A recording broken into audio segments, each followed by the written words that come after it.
논산훈련소 아시죠? 예, 논산훈련소가 이제 일반인이 이제 군인으로 만드는 그 훈련시키는 연무대가 있는 곳이 이제 논산훈련소입니다.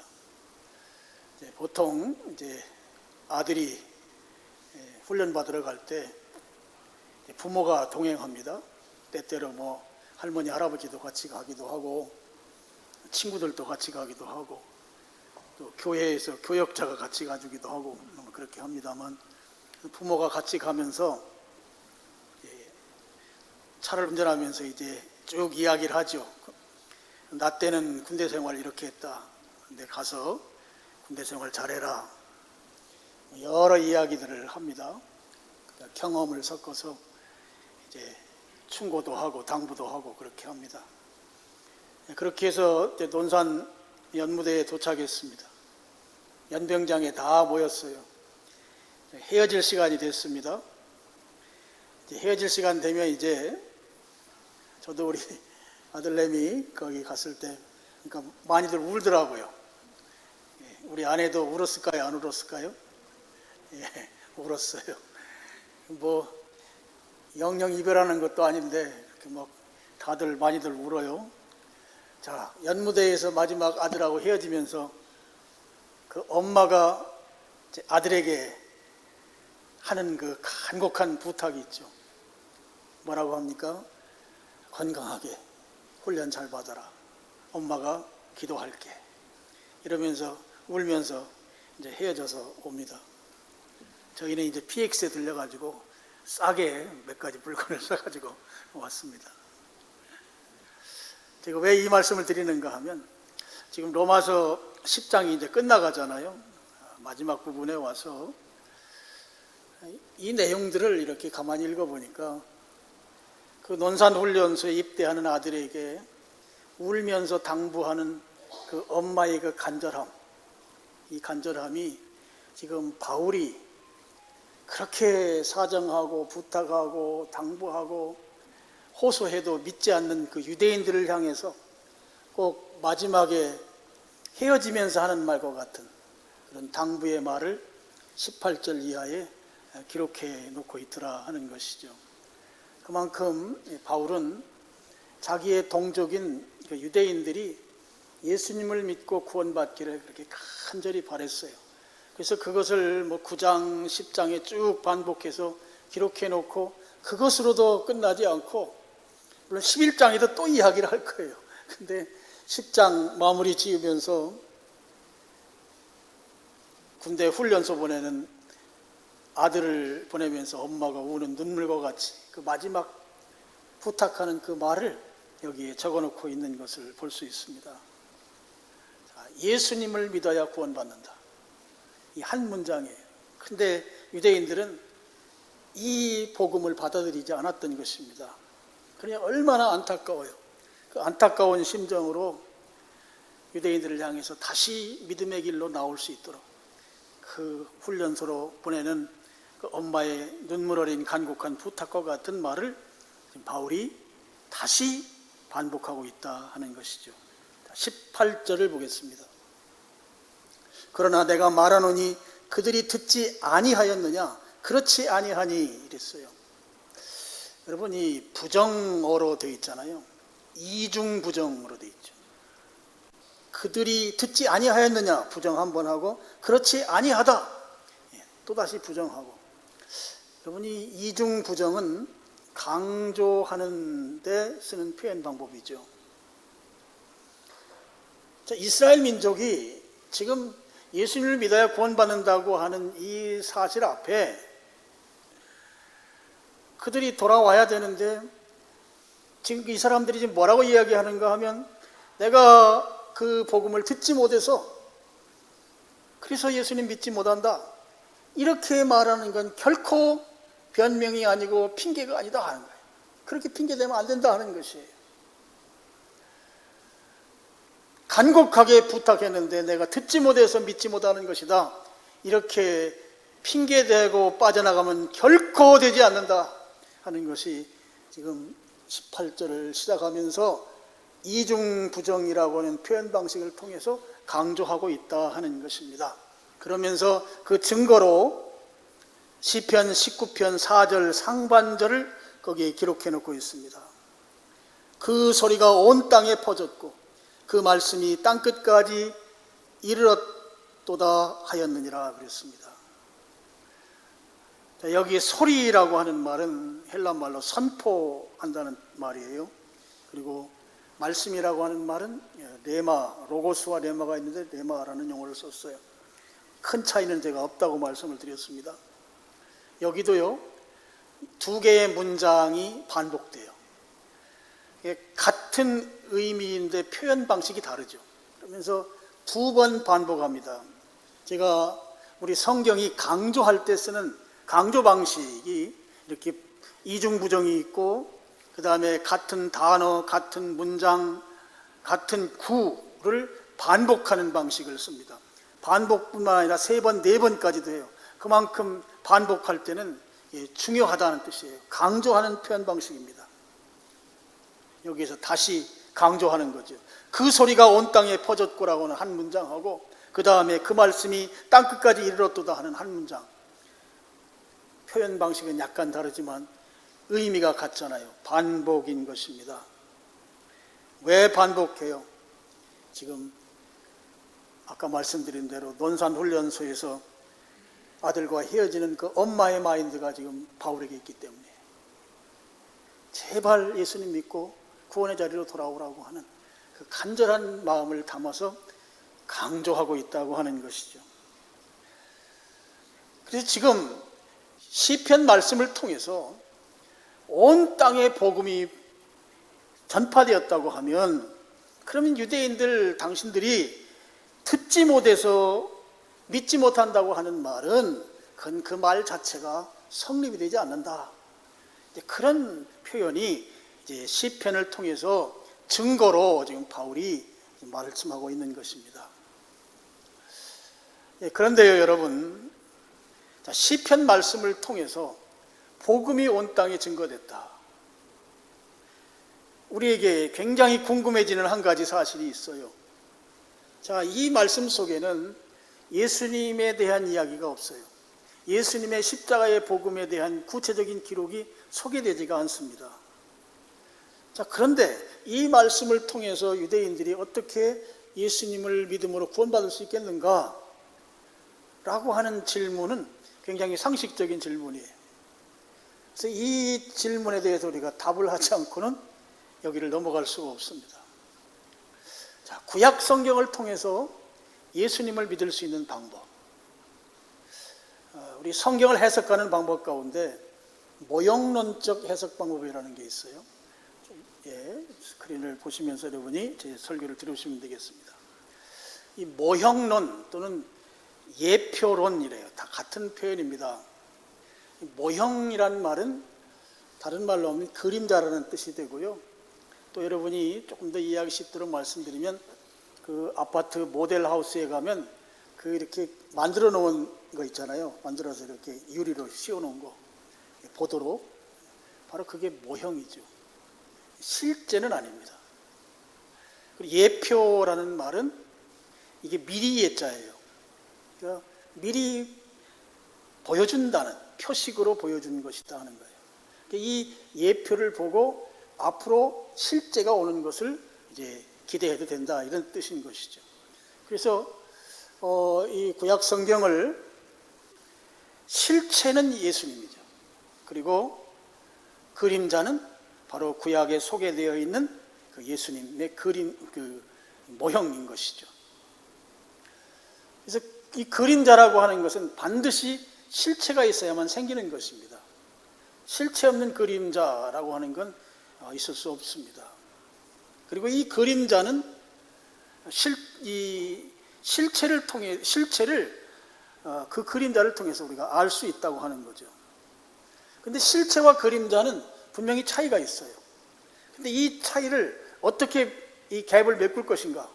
그것은 바로 성령님의 인도하심 또는 성령님의 조명하심을 통해서 이 간격, 갭을 메꿀 수가 있습니다. 그래서 그림자를 통해서 예수님을 믿을 수 있는 데는 성령님의 역사하심이 반드시 그곳에 있어야만 예수님을 알 수 있게 된다 하는 것이죠. 그럼 이제 구약 성경에 이 모형으로 소개된 내용들을 제가 좀 간단하게만 몇 가지 정리를 해봤습니다. 창세기에 보면 3장에 그 원복음이라고 하는 그 여자의 후손 이야기가 나오죠. 인류 역사상 여자의 후손은 단 한 분, 예수 그리스도밖에 없습니다. 바로 예수 그리스도를 말하는 것이고, 그 다음에 아브라함이 이삭을 번제물로 바치라고 하는 하나님의 명령에 순종하려고 했을 때 그때 이삭을 죽이지 않고 마침 모리아산의 수풀에 걸려있던 수양 한 마리를 하나님이 예비해 주셔서 그 수양으로 제사를 드리고 아들은 살린 이 대속의 은혜, 예수님의 그 모형을 그대로 소개해 주고 있는 것이죠. 출애굽기에도 보면 애굽에서 노예 생활할 때 6월절 날 양을 잡아서 그 피를 문설주에 바르고 그랬을 때 그 집은 건너가는, 그래서 6월 아닙니까? 넘어갔다는 뜻이죠.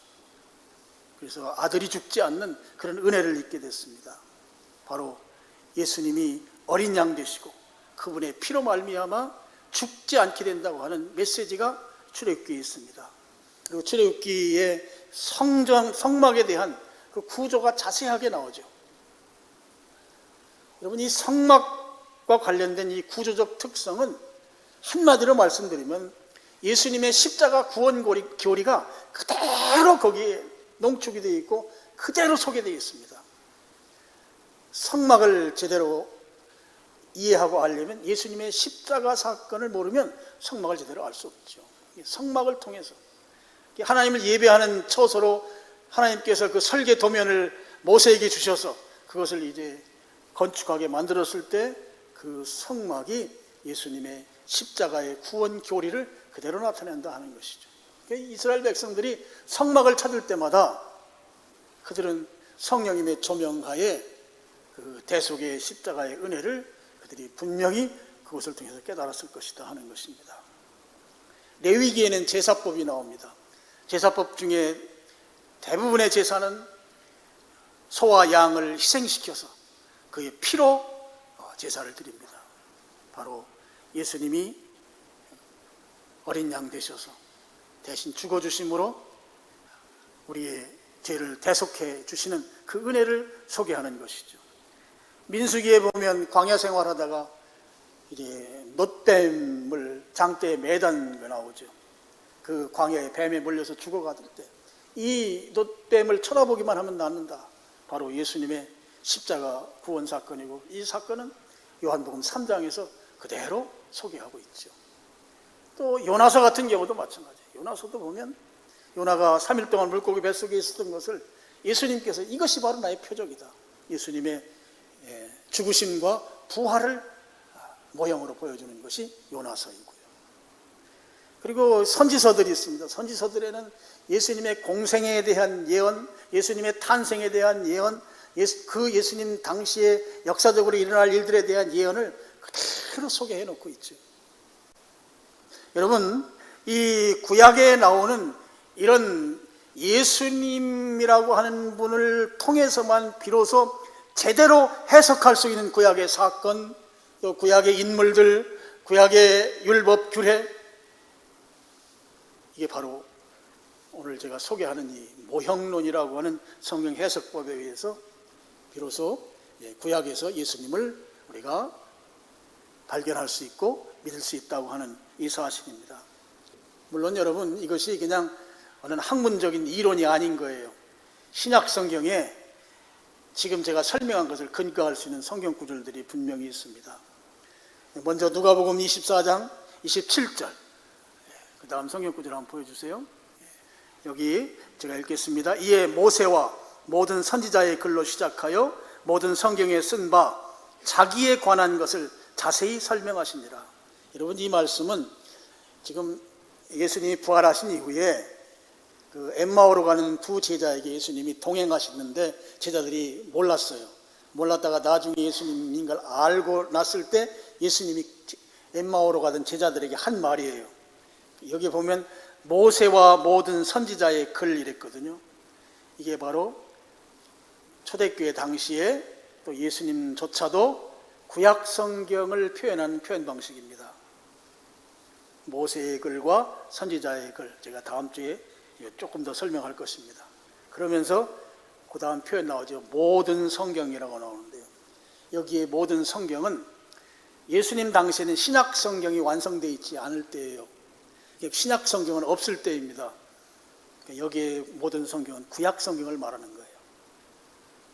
모세와 모든 선지자의 글을 말하는 것이다 하는 것입니다. 그런데 거기에 무엇이 쓰여 있다는 거예요? 자기에 관한 것이 있다는 거예요. 예수님에 관한 것이 있다는 거예요. 구약 성경 속에 예수님이 소개됐다고 하는 것을 예수님이 말씀하셨습니다. 자, 이 사실에 근거해서 바울이 디모데에게 디모데후서 3장 15절 같이 읽겠습니다. 시작.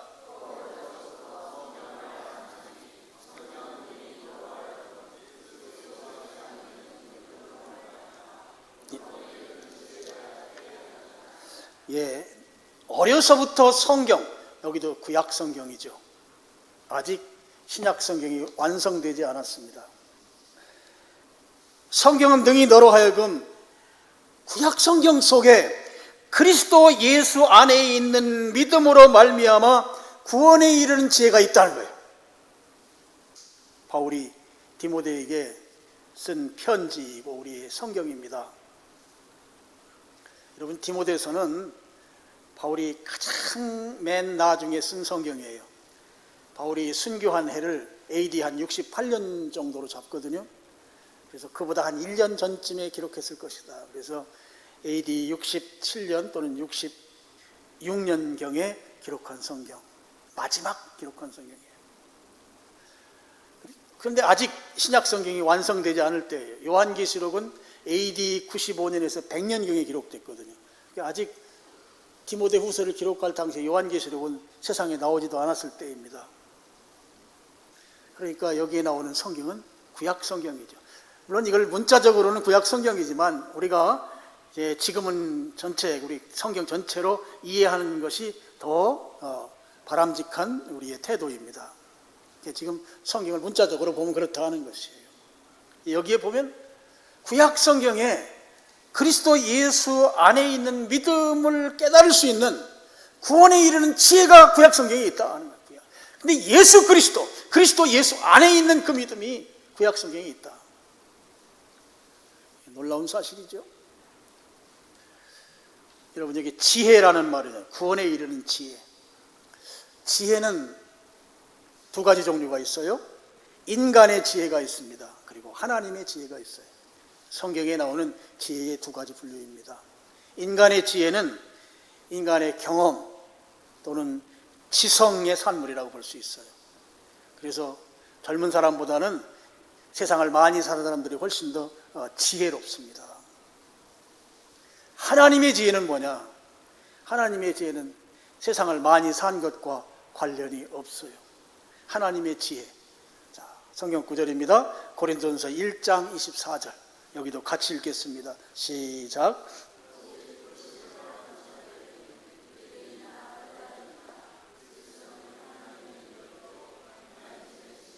예, 다 빼고 그리스도는 하나님의 지혜니라. 아멘. 예. 하나님의 지혜가 뭐냐? 예수 그리스도이시다 하는 거예요. 이게 무슨 말인가 하면 하나님께서 죄인을 구원하시는데 죄인을 구원하는 방식으로 유대인들이 추구하는 율법을 지키는 것으로 구원하는 것 아니고 또 당시에 헬라인, 이방인이라고 했던 사람들이 추구하는 그런 헬라 철학, 그리스 철학이 추구하는 그 진선미 그것으로도 아니고 하나님이 주신 지혜는 예수 그리스도의 십자가의 희생, 십자가의 죽음으로 인간을 구원하겠다라고 한 것이 하나님의 지혜다 하는 거예요. 그래서 유대인들이 생각할 때는 이게 꺼리끼는 게 되는 거예요. 율법을 지키는 것이 돼야 되는데 십자가에 달린 분, 십자가에 달린 저주받았다고 생각했거든요. 꺼리끼고.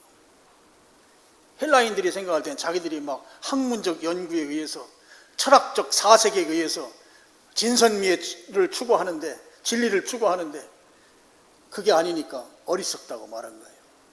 그런데 하나님의 지혜는 인간이 추구하는 그런 것들과 다르게 오직 예수 그리스도의 십자가, 이것이 바로 인간을 구원하는 방식으로서의 하나님의 지혜다 하는 것입니다.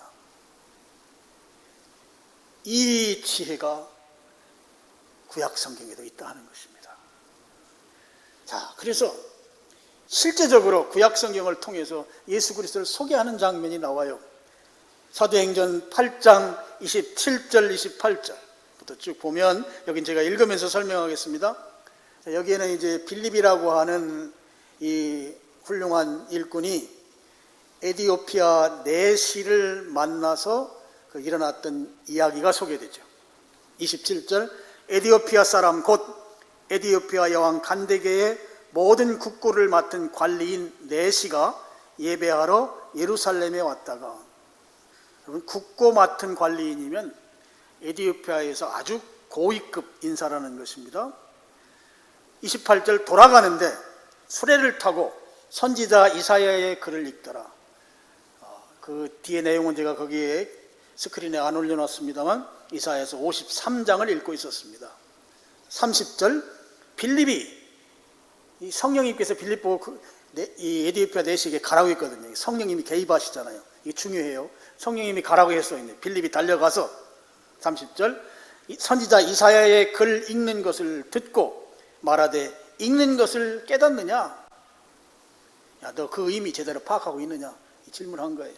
그랬더니 내시가 그러는 거예요. 34절, 그 내시가 빌립에게 말하되 청컨대 내가 묻노니 선지자가 이 말한 것이 누구를 가리킴이냐? 자기를 가리킴이냐? 타인을 가리킴이냐? 도대체 지금 이사야서 53장에는 그 예수님의 십자가의 고난을 상징하는 고난받는 종에 대한 기록이거든요. 도대체 이게 이사야 얘기냐 아니면 다른 누구를 이야기하는 거냐? 그랬을 때 빌립이 이렇게 말합니다. 35절 다 같이 읽습니다. 시작. 빌립이 입을 열어 이 글에서 시작하여 예수를 가르쳐 복음을 전하니. 여러분, 빌립이 입을 열어 이 글은 구약 성경 이사야죠. 구약 성경에서 시작해서 누구를 가르쳐요? 예수를 가르쳐요. 그러면서 복음을 전했다. 복음은 예수님의 십자가의 희생이 바로 당신을 위한 것이다 하는 거예요. 그래서 이 복음을 듣고 내시가 구원받지 않습니까? 지금 구약 성경에 나오는 이 이야기들은 모형, 그림자예요. 실체이신 예수님이 아니고는 구약 성경의 내용을 우리가 제대로 깨달을 수 없어요. 이해할 수 없어요. 예수님을 적용할 때에만, 예수님이라고 하는 안경을 쓰고 구약을 볼 때에만 비로소 구약이 우리 눈에 들어오는 것입니다. 그것을 잘 알려주는 내용이 바로 이 빌립과 에디오피아 내시의 그 이야기인 것입니다. 그렇게 유대인들도 구약을 그렇게 잘 알고 구약대로 산다고 막 열심을 냈던 그들이 그 속에서 예수님을 만났어야 하는데, 예수님을 깨달았어야 하는데 그들은 눈이 열리지 않았던 것이죠. 예수님을 믿지 못했던 것이다 하는 이야기입니다. 19절로 가시죠. 19절 보면 이렇게 말합니다. 그러나 내가 말하노니 이스라엘이 알지 못하였느냐 그랬어요. 이스라엘이 알지 못하였느냐. 이 말은 책망투의 표현이에요. 야, 내가 그렇게 말했는데도 알지 못한다는 게 도대체 말이나 되는 얘기냐, 이 뜻이에요. 이런 뜻이에요. 그 말을 왜 깨닫지 못하는가?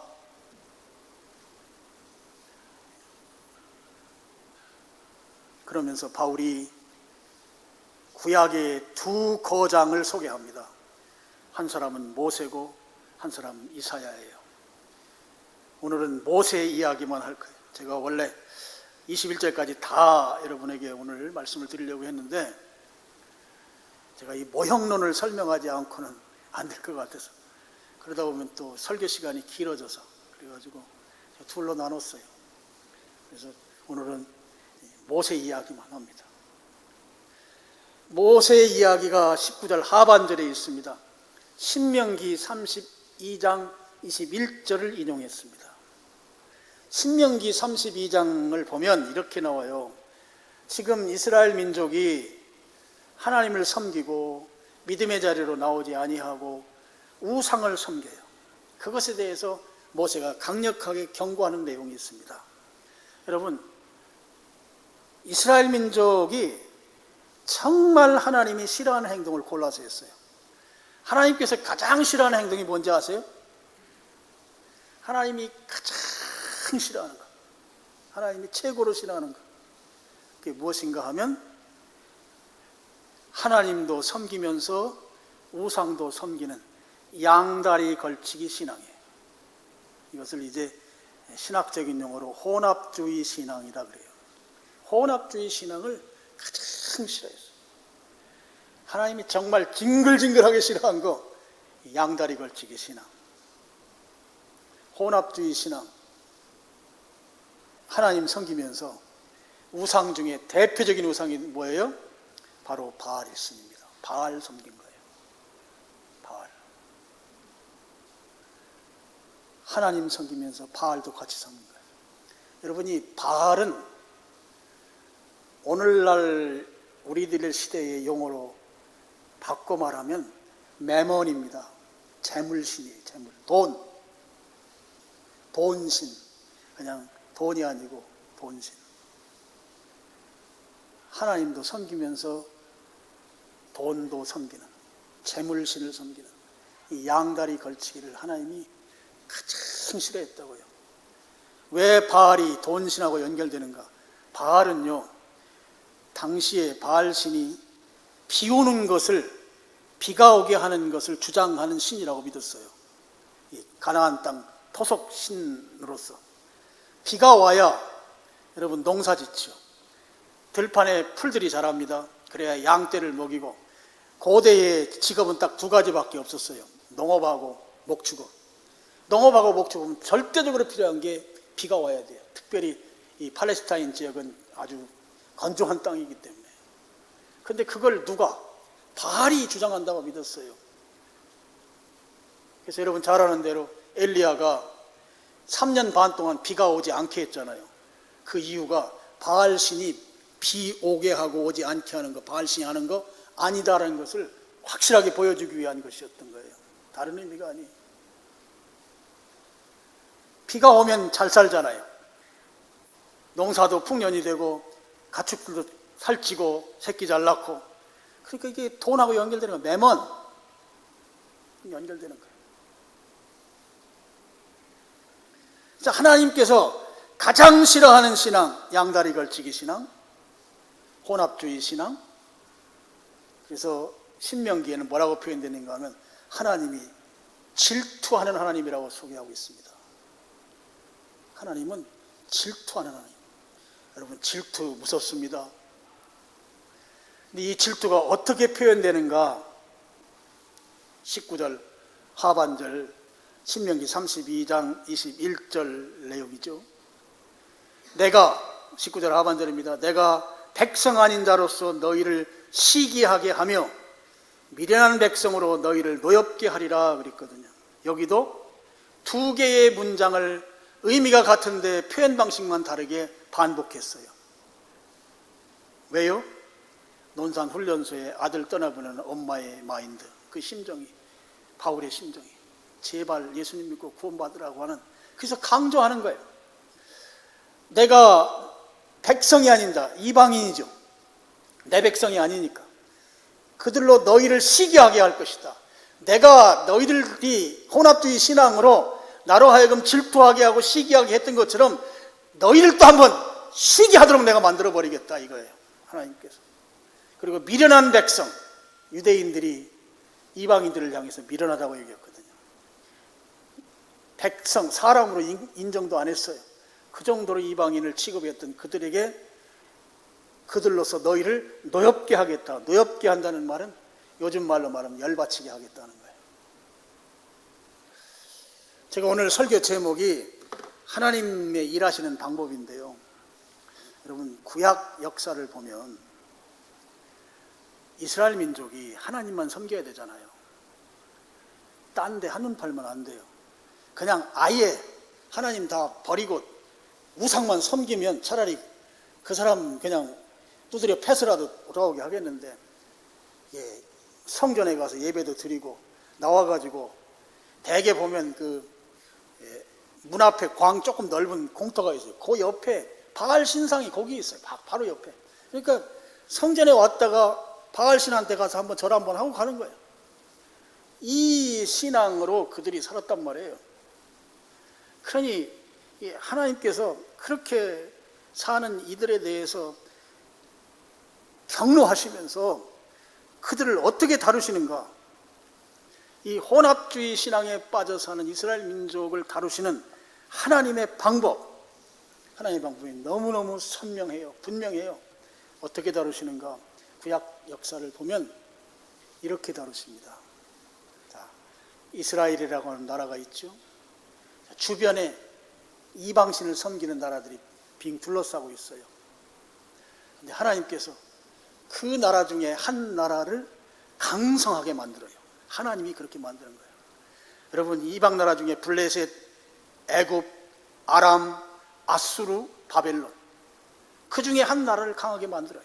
만들어가지고 어떻게 해요? 이제 강해지니까 약한 나라를 침공하죠. 그러니까 무장을 하고 공격해 오는 거예요.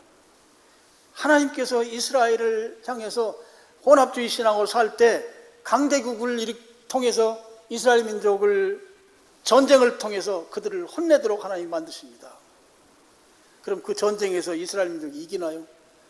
하나님께서 그들의 혼합주의 신앙을 다루시기 위한 전쟁은 이스라엘 민족이 반드시 패하게 돼 있어요. 패합니다. 그렇게 함으로 인해서 그들로 하여금 깨닫게 하는데요. 여러분, 구약 성경에 나오는 이 하나님의 다루시는 전쟁은 항상 전쟁과 함께 같이 따라오는 게 있어요. 제가 이걸 이름 붙이기를 전쟁 3종 세트다 이렇게 이름 붙였어요. 몇 세트? 3종 세트. 잘 듣고 계시는군요. 구약에 보면 항상 따라붙어요. 전쟁이 있을 때마다 세 가지가 따라붙어요. 첫째, 기근. 제대로 먹질 못해요. 요즘 말로 말하면 경제적으로 옐로우 사인이 오는 거예요. 기근. 두 번째는 염병, 전염병이 생겨요. 당연하죠. 막 시신들이 널브러져 있고 그 짐승들이 막 오고 그 맹수들 또 맹금류들이 와서 전염병이 창궐하는 거예요. 염병이 따라붙어요. 그다음 세 번째는 죽음과 함께 피난. 내가 살던 곳에서 살지 못해요. 내가 심은 곡식을 내가 거두지 못하는 거예요. 여러분, 샬롬, 평화라는 것은 내가 심은 곡식을 내가 거둘 때 샬롬이라고 그러거든요. 내가 곡식 심어놓고 그걸 내가 먹어야 되는데 전쟁이 일어나서 그걸 놔두고 가야 되는 거예요. 피난. 3종 세트. 항상 같이 따라붙습니다. 기근과 염병과 죽음과 피난. 여러분, 유대인들 입장에서 우상을 섬기는 이방 민족을 통해서 그들로 하여금 깨우치게 하는 이 하나님의 일하시는 방식, 유대인들로서는 동의가 안 되는 거죠. 우리는 하나님이 선택한 민족인데 어떻게 대만도 못한 이방인들을 통해서 우상을 섬기는 그 사람들을 통해서 우리를 이렇게 힘들게 하는가. 그런데 그것이 하나님이 일하시는 방식이다 하는 거예요. 이방인들을 통해서 하나님이 믿는 자들을 깨우치고 다루시는 이 방식이 하나님이 일하시는 방식이다 하는 것입니다. 하나님은 오늘날도 여전히 그 방식으로 일하십니다. 내 주변에 예수님을 믿지 않는 사람, 예수님을 믿지 않는 것만 문제가 아니에요. 아주 악하게 살고 나에게 아주 피곤하게 만들었던 그 사람이 잘 되는 거예요. 그런데 예수님을 믿는 나는 점점 쇠락해가고 힘들어요. 나는 하나님 잘 믿고 예수님 잘 믿는데 나는 왜 이렇게 힘들어지고 예수님 안 믿는 저 내 친구는 저렇게 잘 될까? 속이 상하죠. 그것이 하나님의 일하시는 방식이고, 그런 방식으로 지금 이스라엘 민족이 우상을 섬길 때 그렇게 다루셨다는 것입니다. 하나님은 믿음의 사람들이 하나님으로부터 멀어져 있을 때 하나님께서 그들을 가까이 오게 하는 방식으로 어떤 방식을 쓰시는가 하면, 불신자들, 나를 힘들게 했고 좀 세상을 도덕적으로 살지 못했던 그런 사람들을 잘되게 하는 방식으로 나를 깨닫게 하신다 하는 거예요. 하나님 앞으로 돌아오게 하는 하나님의 일하시는 방식이다 하는 것입니다. 여러분, 하나님이 그렇게 일하시는 방식이 내가 동의되지 않더라도 구약 성경에 나오는 이 분명한 맥락은 그런 방식으로 하나님 일하세요. 그래서 지금 내가 형편이 사람들 앞에 좀 자신 없을 때는 내 삶을 돌아봐야 합니다. 유대인들이 하나님 앞에 돌아오지 않았을 때 지금 바울이 지금 이 신명기를 통해서 그렇게 이야기하는 이 상황이, 자, 지금 내가 예수님 믿지 않는 미련한 백성, 내 백성이 아닌 자를 내가 잘되게 해서 너희들로 하여금 깨닫게 하겠다라고 하는 이 메시지가 하나님이 일하시는 방식인데, 오늘 내가 그런 형편이라고 하면 나를 돌아봐야 한다 하는 것이에요. 그래서 내 삶이 하나님으로부터 멀어져 있으면 빨리 정신 차리고 그 자리를 털고 일어나야 합니다. 그래서 어디로 가야 돼요? 하나님 신앙하는 자리, 특별히 하나님을 예배하는 자리로 가야 합니다. 그러면 하나님께서 우리의 손을 잡아주세요. 그래서 우리 격투기 같은 거 하면 두 사람이 하면 승리한 쪽에 이렇게 손을 심판이 들어주잖아요. 하나님이 우리의 손을 들어주시는 것입니다. 자, 말씀의 결론입니다. 여러분, 내가 하나님 앞에 바로 서지 아니하면요, 하나님께서는 내 주변에 있는 불신자를 넘어서서 세상을 바람직스럽지 않게 살았던 그 자들을 내가 가장 부러워하는 방식으로 그들을 잘되게 해서 나를 각성시킨다고 하는 사실을 여러분이 꼭 기억하시길 바랍니다. 이게 하나님이 일하시는 방식이에요. 그래서 오늘 내 삶을 돌아보고요, 끊을 거는 좀 끊으시고 포기할 건 좀 포기하시고 내려놓을 게 있으면 좀 내려놓으시고, 전쟁의 3종 세트, 이게 사인이죠. 경제적으로 좀 힘들다, 또 연병이라고 있잖아요. 질병으로 좀 힘들어졌다, 그리고 전쟁이니까 죽음과 피난이 있잖아요. 내 주거가 불안정하다. 우리나라가 지금 너무 주택 가격이 올라가지고 지금 얼마나 스트레스입니까? 우리나라 자체가 지금 정신 차려야 되는 것 같아요, 나는. 그래서 그런 일들이 내게 있다고 하면 빨리 정신 차리고 하나님 앞으로 나오는 여러분 되길 바랍니다. 여러분, 하나님은 우리가 하나님의 아들이고 딸입니다. 맞죠? 어떤 부모가 자식이 잘못되기를 바라는 부모가 한 분도 없어요. 하나님 역시 마찬가지예요. 우리가 잘되기를 바라요. 그래서 하나님은 내 주변에 내가 가장 부러워하는 방식으로 이방인들, 불신자들을 통해서 나를 깨닫게 하시는 방식으로라도 기억하고 나를 잘되게 하시는 그 하나님의 목적을 여러분이 꼭 기억하시고 하나님 앞으로 나오셔서 하나님이 내 손 잡아주셔서 승리하게 하는 그 경험하는 여러분 되시기를 주님의 이름으로 축원합니다. 기도하겠습니다. 아버지 하나님,